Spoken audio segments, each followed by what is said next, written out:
This is an honor to get the opportunity to get to come speak with you. I have to tell you before I get started, when I first got into doing this research, when I first went off to college to start collecting debts, my father was actually buoyed by the idea that someday I might come back and I might be a doctor or a lawyer or a banker, something he thought would make a lot of sense. And when I came home from college and told him, Dad, I want to study the science of happiness, he sat me down. My father is a neuroscientist at Baylor University in Waco, Texas, and he told me, is that for Waco or for neuroscience?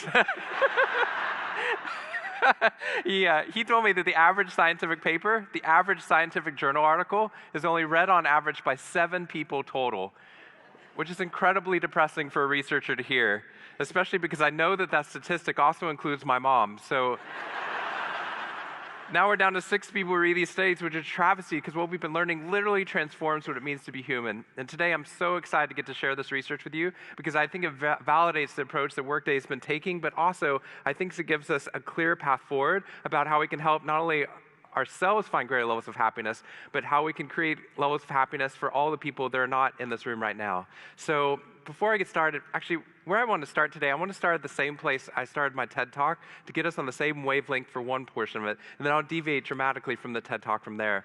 But I started all of this academic research when I was just 7 years old. So if any of you have children and they're 7 and they're not doing academic research, you're clearly not pushing them hard enough. But when I was 7 and my sister was 5 years old, I was 2 years older than my sister at the time, and we were playing up. I'm 2 years older than her now, but at the time, that meant she had to do everything I wanted to do, and I wanted to play war. So we're up on top of these bunk beds. How many of you had bunk beds growing up? Oh, a lot of you. I love them. I would still have them now if they were socially acceptable at all for a married guy. So on one side of the bunk bed, I had all my G.I. Joe soldiers and weaponry lined up, and on my sister's side, she had all of her My Little Ponies and unicorns lined up for this cavalry charge. And I wasn't too concerned about what was going to happen. I'd won this war every single time we had played in the past. And if I was losing, the rules of engagement would change. There are differing accounts of what happened that day, but since my sister was not invited to come speak with you here today, you get to hear the true story. Which is my sister is a little bit on the clumsy side, and somehow, without any help or push from her loving older brother at all, suddenly Amy disappeared off at the top of the bunk bed and landed with this crash on the floor. And I nervously peered over the side of the bed to see what had befallen my fallen sister, and saw that she had landed painfully on her hands and knees on all fours on the ground. Now I was nervous because my parents had charged me with making sure that Amy and I played as safely and as quietly as possible. And seeing as how I had accidentally broken Amy's arm just 1 week before this, don't take her side, you don't know her, but I was trying as hard as I could to be on my best behavior, and I saw in my sister's face this wail of pain and suffering and surprise, threatening to erupt from her mouth and threatening to wake my parents from the long winter's nap for which they had just settled. So I did the only thing that my little frantic 7-year-old brain could think to do to avert this tragedy. And if you have children, you've seen this hundreds of times before. I said, Amy, wait, please, please, please, please don't cry. Did you see how you landed? No human lands on all fours like that. She stopped mid-cry with confusion on her face and looked up at me, and I had no idea where else I was going. That was the extent of the strategy. So I blurted out the only other thing I could think of, which is, Amy, I think this means you're a unicorn. Which was cheating because there's nothing in the world Amy would have wanted more in that moment to not be Amy, the hurt 5-year-old little sister, but Amy, the special unicorn. Of course, an option that was open to her brain at no point in the past. And you could see on my poor, manipulated sister's face conflict as her brain attempted to devote resources to feeling the pain and suffering and surprise she'd experienced falling off of a bunk bed, or contemplating this newfound identity as a unicorn on the other side. And the latter won out. Instead of crying, instead of ceasing our play, instead of waking my parents with all the negative consequences that were about to ensue for me, instead a smile spread across her face, and she bound right back up onto the bunk bed with all the grace of a baby unicorn. With one broken leg. What we had stumbled across at that tender age of 5 and 7, we had no idea at the time, was something that was going to be at the vanguard of a scientific revolution we're lucky enough to be living through right now. We're living through twin revolutions. We're living through a technological revolution that you're helping lead. Because of that technology, we have information at our fingertips at any moment in different ways than we ever have in human history. But hidden behind that technological revolution is one I think you're also helping with as well, which is a human revolution based in part on that technology. What we now know, based upon neuroscience, for example, we can peer behind the curtain to see what the human brain is doing doing as you're architecting a picture of the world. And what we found is your brains are amazing. Your brains can process 40 bits of information per second. The only problem is you receive about 11 million pieces of information every second from your nerve endings. So what your brain is actually doing as you process the world is you're only processing a few snowflakes in the midst of a blizzard. Which means if your brain is scanning first for the negatives, the hassles, the complaints, the frustrations, and the threats, which are omnipresent within the system, then your brain literally has no resources left over to scan the world for the things you're grateful for in the present moment, or the meaning involved with the relationships you have here or at home, and the ways we could transform this reality into a better reality for all of us. What we've stumbled across is this idea that sounds as if scientifically happiness could be a choice. But here's the problem. If you have children and they're in a high school science class, we're teaching them you're your genes and your environment. You're whatever you're born with that predisposes you to intelligence and creativity and obesity and alcoholism. And you're whatever happens to you at a marketplace, whatever happens to you at a school. But in both of those cases, genes and environment, which is supposed to be 100% of who you are, you're a victim.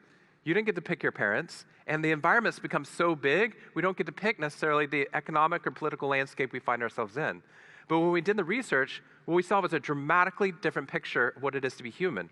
Genes and environment set the initial baseline. But if we could get people to make small changes, small positive changes to their habits, the way they interconnect with other people, and the way that they think about the world, we can actually break the tyranny of genes and environment over somebody's levels of optimism. And as a result of that, not only can we raise levels of happiness in almost any environment we found, but in doing so, we can raise every single business and educational outcome we know how to test for. The question is, how do we start to do that? The other problem is, as soon as we start talking about happiness, most people get the wrong idea. They immediately start thinking about pleasure. Like I'm supposed to be smiling all the time I'm at work. If I'm not smiling, I must not be happy. Something must be terribly wrong.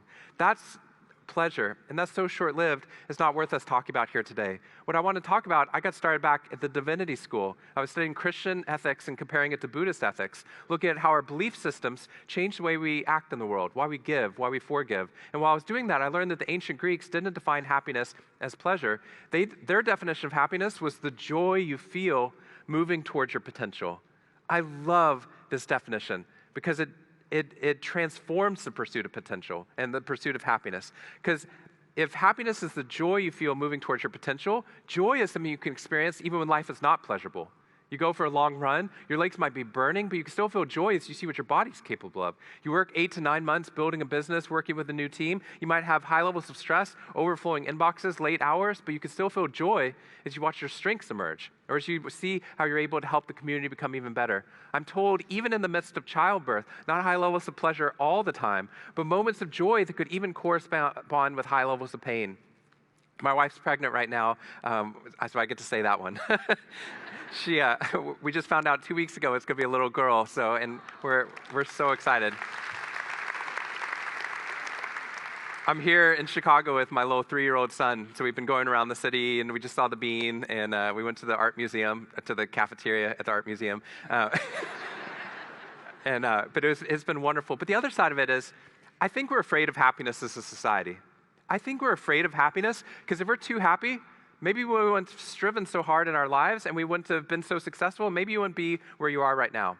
Or maybe if our kids are too happy, they're going to slack off in school. Or maybe if we're too happy, we won't fix some of the problems we need to fix in this world, like the inequality and the discrimination we see. That's what pleasure does. Joy does the exact opposite to the human brain. Joy turns on the brain to its highest problem-solving ability levels, triples your creativity, dramatically improves your intelligence, deepens your social bonds, raises every single business and educational outcome. If we've got big challenges we need to fix within this world, we need to do it with a positive brain first.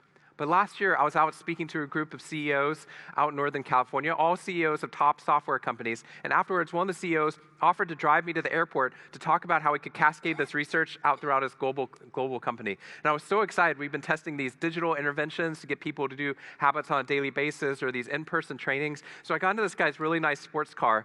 I don't even know what it was. It was fancy. The doors went up instead of out. And I got in, figured out how to close the door, put on my seatbelt. He got on the other side, immediately started talking to me about how his company had been growing so quickly over the past 3 years. His stress levels have been skyrocketing. And as he was speeding towards the airport and weaving all over the road to show me how fast his car was, that little bell was going off in his car, the seatbelt bell, and eventually it stopped going off and got tired. And I turned to him and I said, I'm sorry, you don't wear seatbelts? And he said, no, Shawn, I listened to your talk. I love your research. I'm an optimist. I was like, oh no. No, you're an idiot. But I'd love to work with you, sir.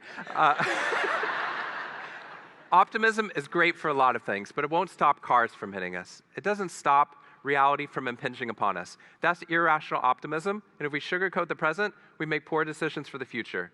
If we sugarcoat the present, people stop believing in your leadership and advice. And the pessimists around you will continually point out all the negative, assuming that you've become divorced from reality. Everyone in this room knows somebody who's incredibly optimistic, incredibly positive, and bad things still happen to them and to their families. We know several of them living in Texas down in Houston who had the exact same type of experience. Optimism doesn't prevent and shield us from reality from impinging upon you. But once reality is impinged upon you, optimism allows you to become the most adaptive form possible to be able to rise back out of that situation that we find ourselves in. And if we're able to create that type of optimism, if we weren't just our genes and our environment, some amazing things would start to happen. In order to tell you about that, I have to start in a terrible place, because when I first got into doing this research, they said that, oh, let me tell you one other thing that I think is important. So we're not going for irrational optimism. What I think we're going for, I think, validates the very approach you've been taking, which is we're looking for rational optimism. And rational optimism doesn't start with rose-colored glasses. It starts with a realistic assessment of the present. It starts with realism, but you maintain the belief that my behavior will have an impact if linked to the right people. To me, that's exactly what you're doing, is finding a way of not only believing that your behavior has an impact, but connecting you to other people who are doing this. So you're not just going further by yourself, you're going further together. And as a result of that, what we see is a remarkable and marked shift in the way that we see the data come out when we study these companies and the trajectory of people's lives. In order to tell you about that, I have to start in a terrible place, right? Because when I first got into doing this, they said the worst mistake I can make as a speaker, especially because you've gone through this amazing conference and you're all thinking about where you're going to be going home and all these types of things. Worst mistake I can make right now is to start my talk with a lot of graphs or data or research. Where I want to start with is a graph. This graph looks boring, but this graph is the reason that I get excited and wake up every day, which means I live a very, very exciting life, especially because this is a fake graph. I found this on Google Images. I have no idea what they were graphing. But the reason I love this graph is because it shows us why science is so radically wrong about you. Because if I got this data back studying the people that are gathered here in this room right now, I'd be thrilled. Because look, there's very clearly a trend that's going on here in the data, and that means that I can get published, which is all that really matters. The fact that there's one weird red dot that's up above the curve, there's one weirdo in this room, and you know who you are. Everyone knows who you are. That's no problem, because as a researcher, I can delete you. I can delete you because you're clearly a measurement error. And I know that you're an error because you're messing up my data. By the way, you guys are great. No one laughs at the data jokes ever. Literally, it's just me. So seriously, the reason I think that this is so great is because, and the problem that we actually have with it is because if we study what is average, we remain merely average in our companies and our schools worldwide. If we delete the outliers, we're deleting the people that are weirdos from the data that are actually teaching us not how we can move people up to the average, but how we can move the entire average up in our companies and our schools worldwide. So we go into schools here in Chicago and Dallas with low socioeconomics, where all the academic scores seem to be depressed. You have 4 or 5 of the students, their scores are rising against the tide. We study them to find out why that's occurring. We go into insurance companies in the Midwest to find out why there's an average band of sales, and yet 4 or 5 of the sales leaders have quadrupled the levels of sales, but in tougher markets. By studying the outliers, what we're able to do is to glean information how to move people up towards, not up towards the average, but move the average up. But in doing so, it allows us to actually shift the lens through which we are viewing this. Because as you've been starting your workday, as you've been starting looking at the world on a daily basis, what we do is we turn on our smartphone and find out what's going on in the world in reality. And our brain is immediately bombarded by negative information. Murder, corruption, diseases, natural disasters, wildfires, North Korea, political infighting. And very quickly our brains start to think that's the accurate ratio of negative to positive. We can talk about happiness for a little bit here today, surrounded by like-minded people. But as soon as we leave here, we've got to get back to reality. Reality is mostly suffering. If I'm not suffering now, it must be coming. That's the message our brains are receiving as we process the world. And what it does is it unconsciously changes you for 2 reasons. The first reason is once you've gotten that alert, you can't stop it. So what your brain is unconsciously learning is my behavior didn't stop this one, my behavior didn't stop this one, my behavior doesn't matter. The other part of it is it's creating what we call the medical school syndrome, which if you know people who have been through medical training during the first year of medical school, is you read through a list of all the symptoms and diseases that can happen to a human being. Suddenly these brilliant and aspiring doctors start realizing they have all of those symptoms and diseases. They'll actually start manifesting symptoms they were studying for an exam. I have a brother-in-law named Bobo, which is a whole other story they didn't give me time to talk about. Bobo married Amy the unicorn and became a pediatrician, so it was perfect. Dr. Bobo called me on the phone from Yale Medical School, which is Harvard's rival, and he said, Shawn, I have leprosy, which even at Yale is extraordinarily rare. But I had no idea how to console poor Bobo because he had just gotten over an entire week of menopause. What we're finding is it's not necessarily the reality that shapes us. It's the lens through which you view reality that changes how it impacts your body. But also, change that lens, it changes your decision-making about whether or not you're going to engage with this world. The other thing is we're told that that lens is your genes and your environment, so you can't change it. You're born a pessimist, you die a pessimist, end of the story. But what we're finding is a completely different picture of what actually humanity actually is based upon this research. But the other thing is, I hear people after my talks, I've heard it now for a decade, where afterwards I'll hear people say, I didn't really need that talk because I'm already a happy person, but you can't change other people. You know what I'm saying? There is no scientific backing at all for that cultural myth. In fact, the past 100 years proves that person wrong. Every time we do an intervention with a statistically significant result, we've changed somebody. And we can flip the order, as many of you know, we can flip the order of questions on a survey and change your response to them. We change people all the time. The question is, could we change people to positive despite their genes and environment and then be able to sustain those changes? Every piece of research I'm about to share with you is about how we can do that and how we can pursue happiness not individually, but together. And in doing so, we can actually change the very lens through which we view the world, not only causing us to become more adaptive, but finding more meaning and joy within our lives and raising every single success rate we know how to test for. If you put me into an fMRI brain scan my brain while I'm smiling, small portions of my brain will show activation basically saying, Shawn, you're smiling, which we knew would happen, I'm smiling. But if I stop smiling, you keep scanning, flash an image of one of you smiling in front of me, small little portions of my brain called mirror neurons will start to activate. And when those mirror neurons activate, they say, Shawn, you're smiling. I'm not smiling, you're smiling, but before I can stop myself, my brain drops a neurochemical many of you know called dopamine into my system, raising my levels of happiness and enjoyment, causing my face to contort into a smile before I can stop myself. You might have seen these happen here this afternoon. If you're looking at your partner while you're smiling at them and their lips were quivering while they were trying not to smile, that's weird, that shouldn't be happening. What's happening there is their mirror system is fighting against the motor system. The brain already thinks it's smiling. It's like, what's the problem here, face? You've seen these before. If you've ever had to speak to a group of people before and one person starts to yawn and then other people start to yawn, that's not because you're boring. That can't possibly be it. I keep telling myself, what's happening there is as I see people in my visual field start to yawn, my mirror neurons tell me I'm the one that's yawning, and I could pick up the fatigue response of someone sitting across the room. Where this gets fascinating, especially for the work that you do, is if you have 15 strangers waiting for a plane, they don't even know they're part of an experiment yet, they're just waiting at their gate for their plane. You introduce an undercover researcher to stand in the middle of the 15 people in a 5-meter radius, and the undercover researcher just begins to bounce nervously in place. Did I say this at an airport? I was going kind of fast there. At an airport waiting for a plane. So they start bouncing nervously in place, tapping their foot on the ground, and look at their watch repeatedly with a frown on their face. Within 2 minutes, depending on the study worldwide, on average, 7 to 12 of the 15 individuals will unconsciously start shifting nervously in place and or tapping their foot on the ground and or looking at their watch more than 4 times in a 2-minute span of time. If you don't believe me, this is one of the experiments you get to try out yourself the next time you get on a plane. If you want to spread stress and negativity to the people on your plane.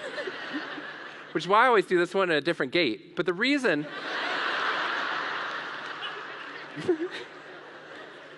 I love this experiment is because it shows us not only do smiles and yawns spread, but it turns out negativity, stress, uncertainty, and anxiety, we can pick up like secondhand smoke. You don't even have to be the one smoking to have the negative health implications. The same thing is true with how other people's brains process your world at work, or other people's brains process your kids' world at school. And as soon as we tell people that, people make a mistake. As soon as they hear about these mirror neurons, they think, well, then here are the people I have to cut out of my life. I'm not hanging out with that guy anymore. I'm defriending her on Facebook. When I get home from this conference, I'm not even looking at this person, which is awkward because I'm married to them. If that was somebody's response, what they're doing is they're eliminating social connection. And you get it, that if somebody's currently negative, they're currently expressing suffering. You isolate them, you've exacerbated the problem, you made the whole system cancerous. What we're interested in is actually how powerful you are to create change within our society. Because what we learned was we were studying you wrong. dramatically wrong. As I look at you now, there's no wires connecting any of your brains. There's no organic material connecting you. So we study you as individuals. Here's your intelligence, your creativity, your sales, your engagement score, your strengths. All of that's true, your personality traits. All of that's true, completely misses out on the most important thing in the data set. The most important thing was actually how beautiful the human organism actually is. We're not wired together, but our brains are designed to be wirelessly connected through a mirror neuron system. It's the biological underpinnings of sympathy and empathy. But why that's important is it means that all these traits we thought were individual traits are actually interconnected traits. Your humor, your creativity changes based upon the people that are in the room. Meaning itself is about making other people better. If you eliminate and strip others from it, you can't actually sustain meaning and happiness in our lives. When we create selfish forms of happiness, it keeps slipping through our fingers. Over the past 10 years, I've been working around this idea called the happiness advantage, which is if we can get people happier, then all these business outcomes improve. But what I learned is as you look at the data, and now that we have big data, what we're actually finding is that at some point, you hit a cap if happiness is all about you. The only way to take that cap off is to eventually use that positive energy to make other people better. And as soon as you do, the cap comes off, every single business and educational outcome improves, many of our health outcomes improve, and you create a virtuous cycle where the more you choose happiness, the easier it is for other people to do it as well. Which is why I've changed something very important. I wrote a book in June that doesn't come out until February called Big Potential. And what I was looking at was this idea that I believe that happiness is a choice, but I no longer believe it's a personal choice. I believe it's an interconnected choice. When people choose to be grateful and optimistic in the midst of some of the things we see within our society, it gives other people license to be optimistic as well. And when that happens and they choose the positive, it creates a virtuous cycle where it's easier for us to do it as well. We just did a study where we found that 31% of employees at large organizations, cross-industry, 31% of employees report being optimistic, but not expressive of it at work.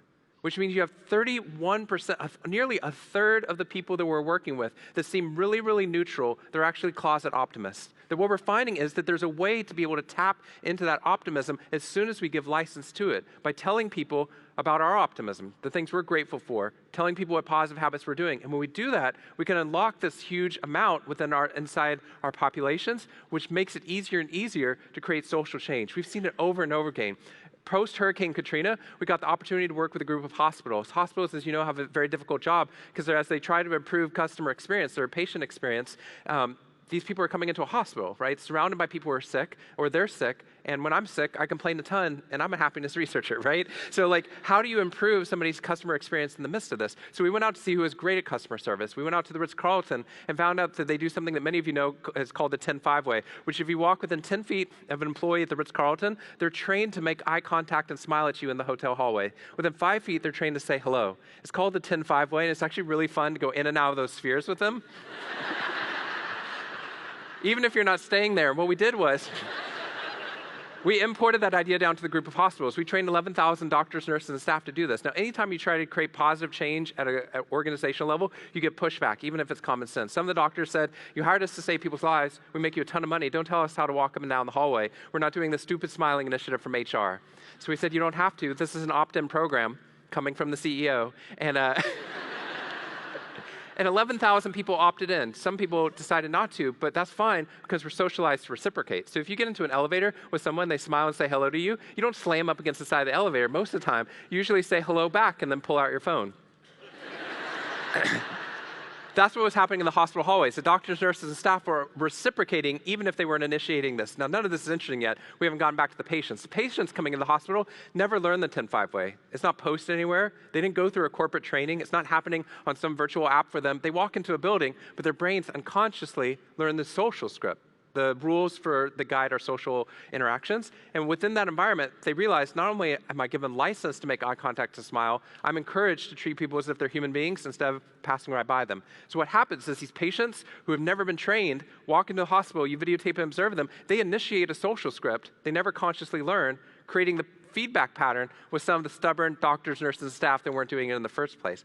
That's a cute story about how we can change some hospital hallways. The reason we got involved with it post-Hurricane Katrina is we wanted to see how that impacted the quality of care that they were receiving. 6 months later, the group of hospitals we adopted this for versus the control group in the same hospital chain had a significant rise in the number of unique patient visits to the hospital. The likelihood of patients to refer to that hospital based upon the quality care that they received skyrocketed, and the doctor's engagement levels highest in a decade. What's amazing about that, that's a 1-second free behavioral change that resulted in tens of millions of dollars, more people cared for, better perception of quality care, and greater levels of happiness by the people providing it. What we got interested in is, what if you get more than 1 second? What if you have more than 1 second with somebody on the phone call? Or more than 1 second with your family members? Or more than 1 second with one another? Could you take somebody with a negative external world and turn them into a rational optimist in the midst of it?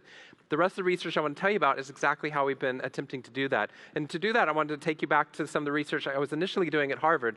I grew up in Waco, Texas, lived there for 18 years. When it came time for college, we didn't have money for college, which is fine. I was going to stay in Waco for free. I applied to Harvard on a dare, but I wasn't valedictorian. I didn't get perfect SAT scores. I was a volunteer firefighter back in Waco. And if you remember what happened there, something about that story, they let me in. But we couldn't afford it. 2 weeks later, I got a Navy ROTC scholarship that paid for the whole thing. And suddenly, because of the military, something that wasn't even a possibility became a reality. Only reason I mentioned that, biographical information, in addition to thanking the military, is listen how it flips the lens through which you view the research. Because when I arrived on campus, I found myself in rooms full of people that were much smarter than me or better academically prepared than me. I could have felt bad about myself, but I remember sitting there thinking what I felt like when I was backstage. I can't believe I get the privilege of being surrounded by all these people. There was future poets and philosophers and engineers. They were all talking about Facebook, but it was amazing. You could see on their faces the ones who saw their education as a privilege instead of as an expectation. Those of you who are parents know what I'm talking about. When you see education as a privilege instead of as an expectation, you take classes you might get a bad grade in just because you want to learn. You ride the bench for 4 years in a sport you're terrible at because you want to make friends and you love that sport. Turns out the people who loved their time there, who perceived it as a privilege instead of as an expectation, turns out they give nearly double the amount of alumni donations back to the school afterwards, which is why Harvard got interested in happiness in the first place. But afterwards, I spent the next 8 years teaching and researching there because I felt like if I left, they're not letting me back in. So I just stayed. I lived in the dorms with the freshmen for 8 years after I graduated. My mom was so proud. And they invited me to. I wasn't that guy. But what they did was they give you 30 freshmen in exchange for room and board, which is why I needed to stay there. You eat all your meals and trays with them in the dining hall. You live in the dorms with them, and you count them during the first year of being there. And what I realized after doing it for 3 years, turns out no matter how happy they were last year with their success of getting into a school, turns out 3 weeks later, their brain was not focused on the privilege of being there, nor fully focused on their philosophy or physics. Their brains become scattered, thinking about the competition, the workload, the stresses, the hassles, and complaints. And what should have been creating great levels of happiness wasn't. 4 out of 5 Harvard students, 80% of them go through depression. 10% of them report contemplating suicide. Now, those are statistics, but every one of them is someone's son or daughter. And it's heartbreaking watching people with so much potential sometimes lose connection to meaning within our lives. Now that I've researched in 50 countries, what I realized was that story had nothing to do with Harvard, nothing to do with privileged Ivy League students. The story has to do with every single human brain in the world as we contemplate the connection between your previous successes that led you here, how much happiness you think you're worthy of here today, and what you think will happen in your near future. When my friends from Waco come to visit me, the very first thing I do is I walk them into the freshman dining hall, vaulted wooden ceilings, Tiffany stained glass. They walk in there and they roll their eyes and say, it looks like something out of Hogwarts from the movie Harry Potter. Which it does. This is Hogwarts from the movie Harry Potter. And then and they see this and they say, why would you waste your time studying happiness at Harvard? Why aren't you in the slums of Venezuela, or in an impoverished school in Africa, or in children's cancer ward? Then we'll talk about whether or not happiness is a choice. Since then, I've researched in all of those places. Last year, I was out at St. Jude Children's Hospital, learning from some of the doctors why it is that 4-year-old children with terminal cancer are more likely to tell their parents everything's going to be okay instead of the reverse. Why is there access to resilience in childhood that we sometimes lose in adulthood? And how do we import that to soldiers coming back from combat experiences?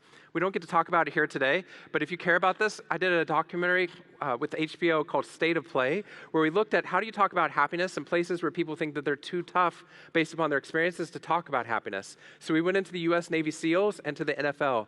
And at one point in the documentary, I sat down at a table with Michael Strahan, NFL to media, Marcus Luttrell, lone survivor, the Navy SEAL who fought in Afghanistan, went through hell and came back, and then Peter Berg, who directed Friday Night Lights. And we had a conversation about could we change the conversation. And to be honest, I was so intimidated because Michael Strahan in real life is huge. He was holding an iPhone Plus, and it looks like a Nano in his hand. Like, He still has broken fingers. He's tackled people in the NFL, like in the Super Bowl. And Marcus is 6'6", also all muscles, have been combat multiple times. I'm like, and Harvard students are depressed too.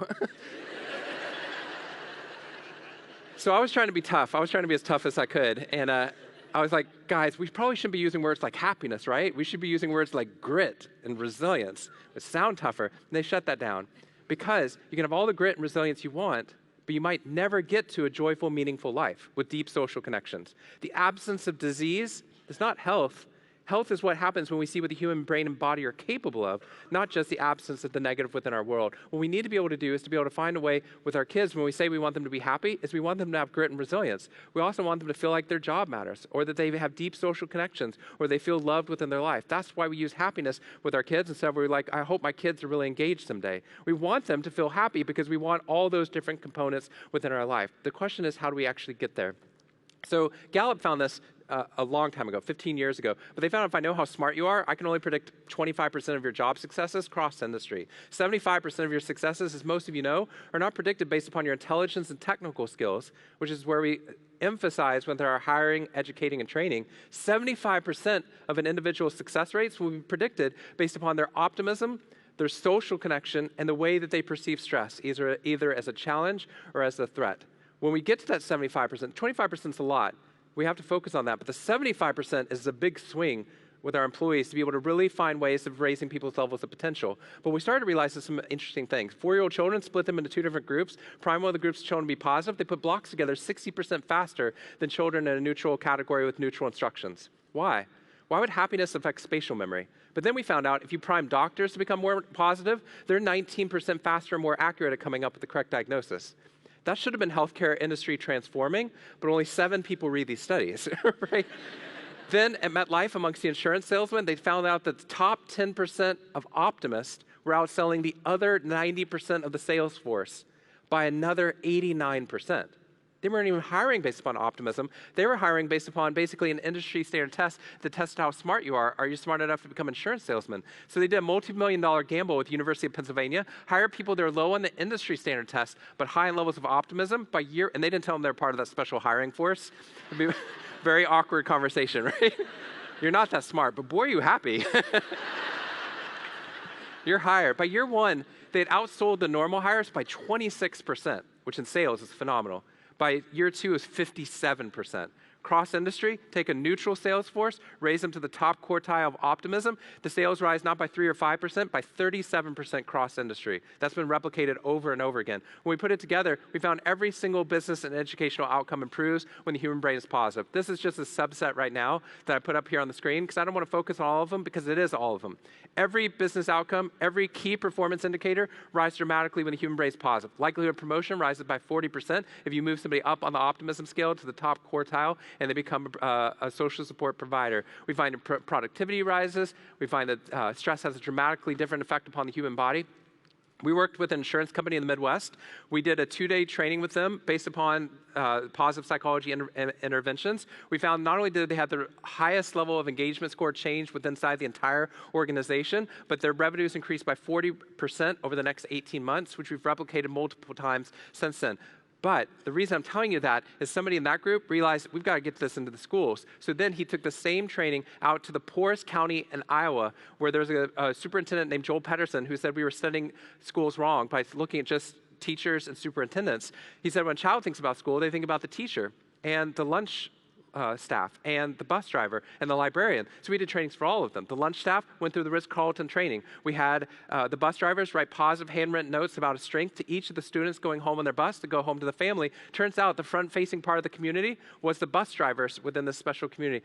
Bottom 10% school as judged by President Obama's administration 5 years ago when we started working with them. Since then, they now have a 95% attendance rate. Their ACT scores have risen by 3.5 composite points total, which is incredible. And for the first time in Iowa history, it's open enrollment. Kids from the richer counties are actually coming to the poorest county in Iowa to get a better education, which to me is phenomenal. Thank you.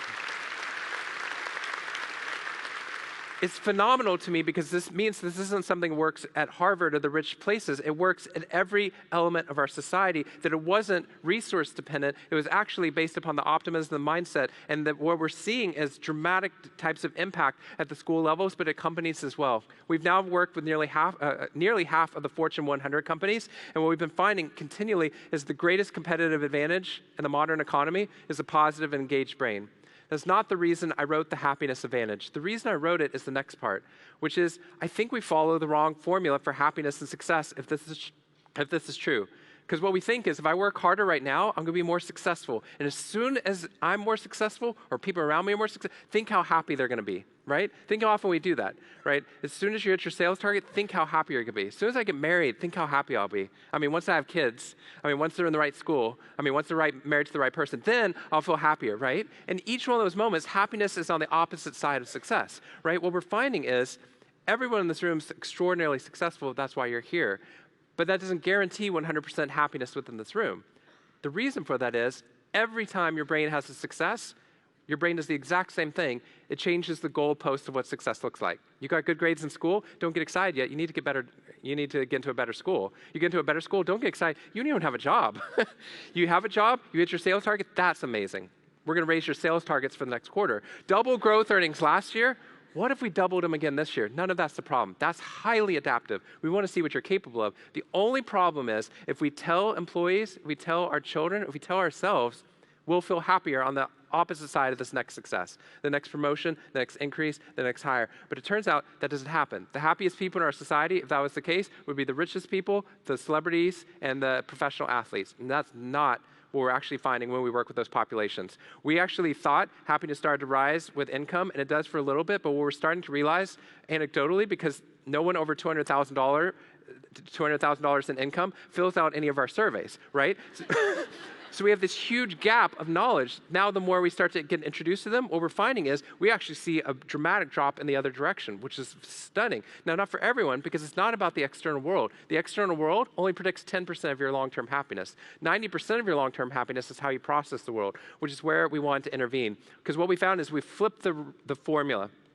When we're training people, when we're hiring people, when we're educating people, if we could flip the formula and tell them, hey, sales won't lead to greater levels of happiness, but happiness will lead to greater levels of sales. Getting a great SAT score will not make you happy for life. Being more positive right now will increase the likelihood of you getting a higher SAT score. What we're finding is the formula only worked in one direction. Success wasn't leading to happiness, but happiness absolutely leads to greater levels of success. So what do we do? How do we create that when society seems like it's going through so many challenges, or we might be going through so many challenges? In order to study that, we had to study video games. How many people play this video game? Oh, a lot of you. It's okay if you haven't. You're more productive than the rest of us. Tetris is a video game where shapes fall from the ceiling, just like they do in real life, and you rotate those shapes around. The goal of Tetris is to make straight lines. Harvard Medical School paid students to play Tetris for 5 hours in a row while they're sitting in a brain scan. Afterwards, they realized they were screwing up the participants. One of the participants came up to the professor 3 weeks later, grabbed this old professor, turned him around. She said, "Professor, I need to tell you something. You're going to think I'm crazy, but after that experiment, where you maybe sit in the basement of that laboratory for 5 hours playing that game, I walked out of the experiment, met up with one of my friends. We walked into a supermarket, and she found me rearranging the bread on the shelves to make straight lines." She said, "Am I crazy?" He said, yes, you are. Please stop touching me. But it turns out she wasn't the only one who was experiencing this. People were wishing they had L-shaped cars so they could make straight lines in the traffic patterns. People were dreaming about Tetris. Has anyone here dreamed about Tetris? It happens. Raise your hand if you have. Oh, there's somebody in the back. We usually see a couple of people. What happens is that if you view the world through the same pattern for too long, your brain keeps it even if it doesn't work for you. I know I'm going quickly. Let me say that over again because I think that's actually the deepest part of the talk. If you view the world through the same pattern for too long, your brain keeps it even if it's maladaptive. We call it a cognitive afterimage or a Tetris effect. Doesn't matter what we call it. I think you've seen it with one of your family members probably, where they start with one type of mentality, but it doesn't work for them long term, but they don't know how to break out of it. I was working with a large accounting firm. I was working with KPMG, working with their tax auditors, trying to make tax auditors happier. And one of the things we found is that many of these auditors were spending 8 to 14 hours a day reading through tax forms, looking for mistakes and errors, which made them outstanding at their job. They got promoted, levels of happiness drop. We came into work with him. One of the guys in the control group came up to me. He said, over the past 3 years, I'm getting about 20% less work done. I said, I'm so sorry. And he said, I'm struggling to find happiness. He said, I'm so sorry you're experiencing this. What have you done to fix it? He said, I've tried everything. One day at lunch, I decided to sit down at my desk. I didn't go eat. I just sat there, and I made an Excel spreadsheet. I was like, I don't think that's going to help you at all. You should be eating. He said, no, I realized that this was impacting me at home, so I need to open up a dialogue with my wife. So I made a list of all the things I wanted to talk to my wife about. I made a spreadsheet of all the mistakes I felt like she'd been making in our relationship over the past 6 months. So we could work on it together. I even prioritized it for her, printed the spreadsheet out, brought this home to my ex-wife, handed this to her. I listened to this guy, and what I realized is what you're realizing. This is not a bad person, right? This is someone who got stuck. He got stuck because they trained his brain to look for mistakes and errors, which made him outstanding at one portion of his job. But he was never taught to compartmentalize that skill set. He never received trainings or was rewarded for scanning the world in a different way, seeing the successes he was having, or the meaning involved with his work, or the optimism. So as a result of that, when he became a manager, all he could see on his team were the mistakes and errors on his team, nothing to praise or recognize. When he came home, he was treating his wife and his son like a tax form. If I could just get rid of these flaws and blemishes, think how much I could love them. In the midst of those moments, what I think is happening is, we know based upon neuroplasticity, I've worked out my bicep, it gets stronger. Stop working out for the next 4 to 6 months, it'll literally atrophy. Same thing with cognitive ability, including optimism, as most of you know. So what that means is, as we do conservative risk analysis at work, and we scan our inboxes for the fires we need to put out first, as we start our meetings with the problems, and if we get time, we'll talk about the good things that just happened over the past week. As we watch the news, don't tell me about the positive, it's already good, just tell me about the negative.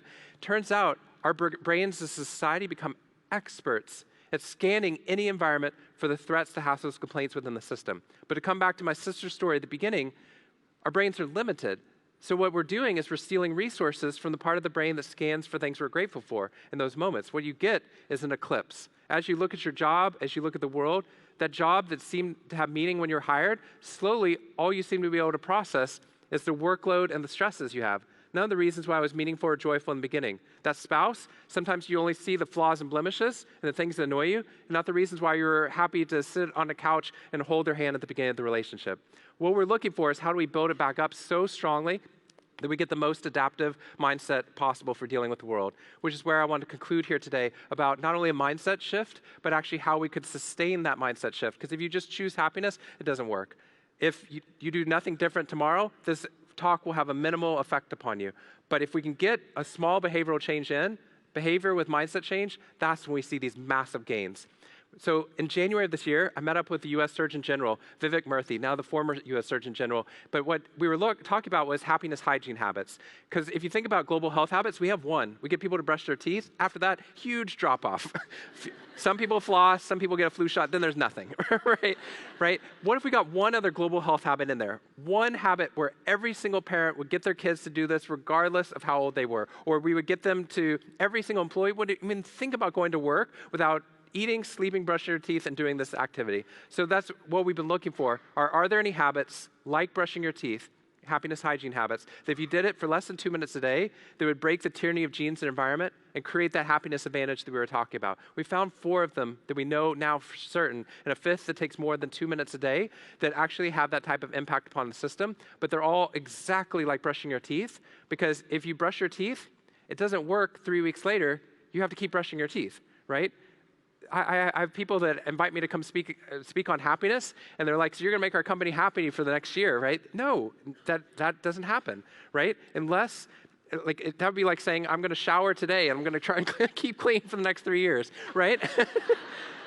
That doesn't work. Happiness actually has to be a daily choice. And it's one we have to create habits for. The cool thing is how little of a habit it actually is. We can do it while you're brushing your teeth, which is what we found at American Express. American Express, in the middle of the banking crisis, we had them for 21 days in a row. Think of 3 things that they were grateful for. 21 days later, 0 impact. Why? Gratitude's so good for you. The reason is, by day 3, they were all repeating. Grateful for my work, my family, my health. And then with a nuance lens, they would scan the world for all the fires they need to put out within that system. If you say prayers or blessings before a meal, sometimes we become rote, and we say, thank you for the food, amen. and you're not actually processing where that salmon came from, or why you're grateful for the farmers that helped put that carrot on your table. So your brain actually is not benefiting from anything new in terms of gratitude. It's just repeating what you were saying before. Emmons and McCullough had a different approach. These two researchers said, for the next 21 days in a row, we want you to think of 3 new things you're grateful for that occurred over the past 24 hours, and not just say what you're grateful for, but why. I can't say I'm grateful for my son Leo. That doesn't work. If I say I'm grateful for my son, he gave me a hug right before this talk, which means I'm loved regardless after this talk, that works. If you do this for the next 21 days in a row, we work with homeless populations. They're like, I can't think of anything I'm grateful for. But day 22, they've thought of 63 unique things that they're grateful for, because they could be big and small. The smaller they are, the more of an impact they have. It's not the big ones that actually matter. It's being able to scan any environment. I'm grateful for the Starbucks coffee that woke me up so I could talk about happiness. Whatever it is, it's small, and the why. Turns out, people who test pessimist always test pessimist. That's how we know our metrics work. That's the reason why we think pessimism is genetic. But people who do this for 21 days in a row, by day 22, the low-level pessimists on average are now testing as low-level optimists. That shouldn't be happening. That's a genetic one. We can't touch it. You're born a pessimist, die a pessimist, end of the story. What we're finding is that story was completely flawed. We now have 45-second disruptors that could actually break the tyranny of pessimism over somebody's trajectory that was set there by genes. Now, your next question is how long it should last for. At Columbia, they found if you keep going, turns out for the next 6 months, you rise to low to moderate level of optimism, if it's a daily activity just like brushing your teeth. What we found is 4-year-old children around a dinner table. If you do this with your children and they're predisposed towards pessimism, turns out 6 months later, after doing this for 6 weeks in a row, before and after school, they're testing as low-level optimist. That's life-changing, and such a different pattern than this is my positive kid, that's my negative kid. This is my smart kid, this is my athletic kid. What we're finding is genes set the initial baseline, but that's not where we actually have to stop. And the people who benefit most from this were actually the ones that have the furthest to grow in the system. The other 4 are very quick. My son Leo was born last year in February, and I was traveling too much, and my wife said, you can't go anywhere in February unless like Oprah calls. 3 days later, Oprah called. I was like, Michelle, that's amazing. Say somebody else also. And then 3 days after Leo was born, I found myself in the backyard of Oprah's house talking about happiness research. Craziest week of my entire life. I never met a celebrity before. I didn't know how I'd act. It was not great. So she had a forest on her property. She had a redwood forest on her property, as one does. And you walk through it, and you see her for the first time, and they have 3 camera crews filming this beautiful and organic meeting of Oprah for the first time for the show called Super Soul Sunday. And I saw her, and my brain just turned off. I was like, nope, I'm out. And she was like, Shawn, Shawn, Shawn, and I didn't know the protocol. Like, Oprah, Oprah, Oprah.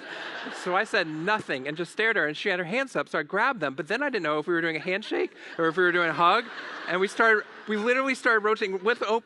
They shut off the cameras for the first time ever in her interviews. We had to do it again. But 5 minutes later, she makes you feel so comfortable, you feel like you could tell her anything, which is why the next part happened. They're breaking down the cameras after our hour interview, and I turned to her, I said, I'm really disappointed. This is my son was born this week. I'm at Oprah's house. There's no room to fill this, but I felt it. So I told her, I said, I'm really disappointed because I actually really want to talk about going through depression on your show, because it's so easy for people to hear this and be like, of course he's happy. He's a happiness researcher. He's married to a happiness researcher. His sister's a unicorn. Right? And of course Oprah's happy. Think about your life. Now add her wealth and resources and celebrity friends, and got to be easy to be happy if you're Oprah. She said, I went through 2 years of depression at the height of my career when I was making the most money, when Beloved didn't do as well as I wanted to, and I shattered. I told her I went through 2 years of depression while I was at Harvard, teaching Harvard students how not to become depressed. She turned back on the camera. We did a whole second hour that was so much deeper than the first one, talking about how do you restart happiness when it doesn't feel like it's a choice anymore. My very first journal entry was, I don't remember feeling happy. I don't think I ever will again. This is right before, this is actually while we were setting up for the positive psychology course at Harvard. I remember being on a floor, on a basement, in a bathroom at Harvard, just breathing hurt. I was so depressed.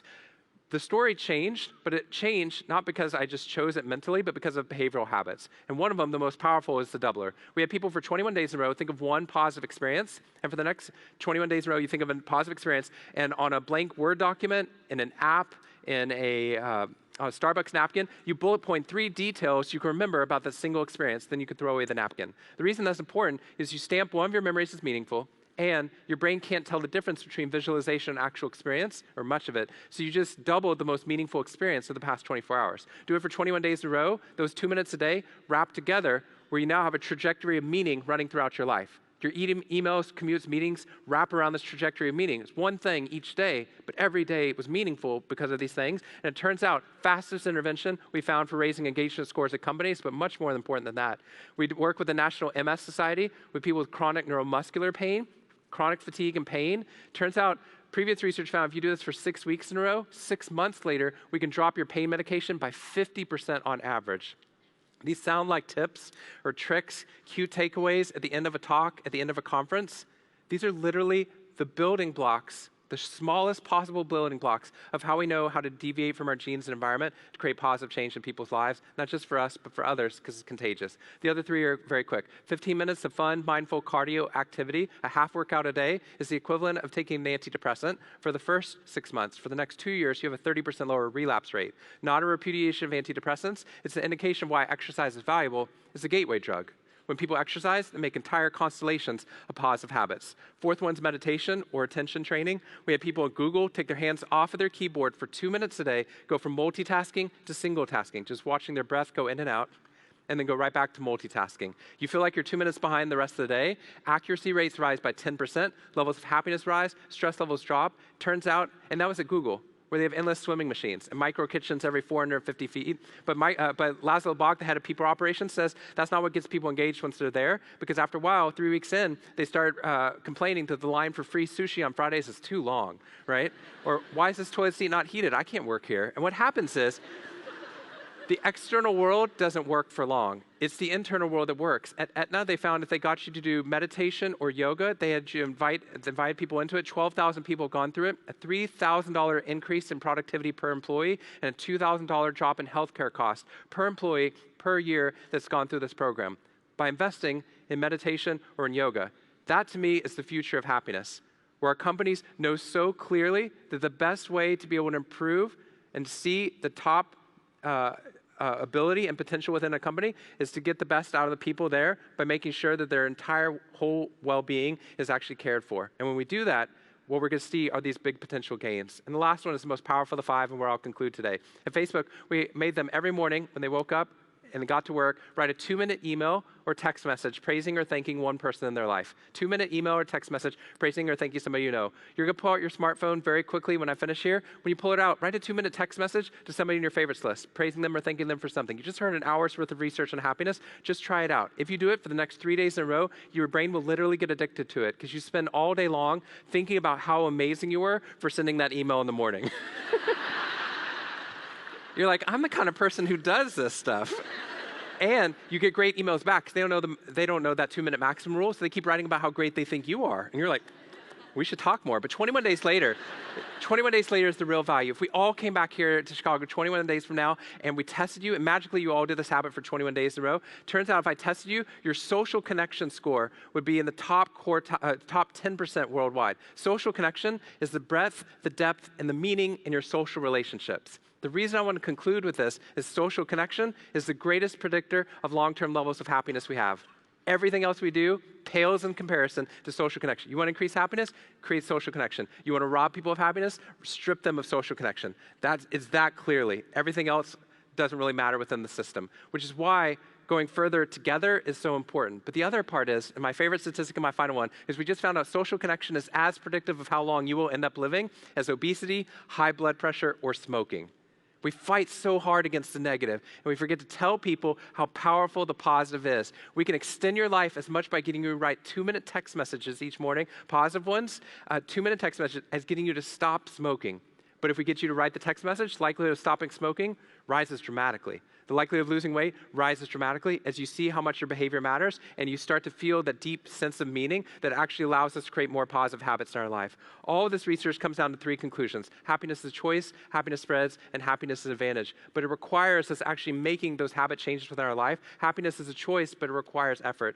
So I'm going to leave you. I want to leave you with a couple resources if you want it. I saw some people taking pictures of the screen, which of course you're able to do. But if you email start@happinessadvantage.com, it's an autoresponder that the unicorn Amy set up for us. forest, so no one's there. Don't write mean or nice things there. It just spits back the habits we just talked about. It has a link to the 12-minute TED Talk if you want to do a positive habit with somebody when you're going home, a spouse or a family member, so you can get them on the same wavelength, and link to that Oprah interview if you know somebody who's going through a hard time. Also, for any of you that wants it, this will only be a subset of you, but if you go to ShawnAchor.com/gift, Random House made it so that if they felt like Big Potential, which doesn't come out till February, people could be benefiting from if they read it now. So if you pre-order it right now, they send you a copy right now, an advanced copy of it right now. So if you want an advanced copy of the book, just go to that link and it'll just tell you exactly how to get one. They send it to you in 3 weeks. But the real point is the habit.